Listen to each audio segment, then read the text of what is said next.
जी madam. एक अच्छा सा फोन दिखाना। जी अभी दिखाता हूँ।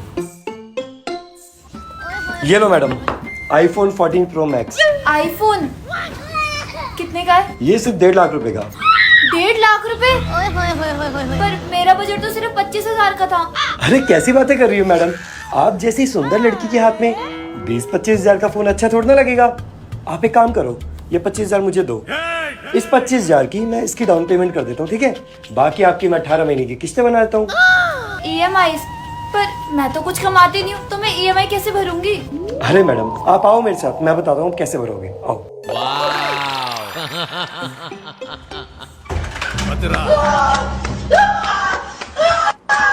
15 minutes later.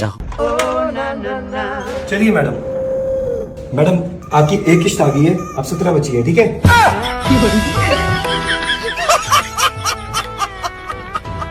भगवान।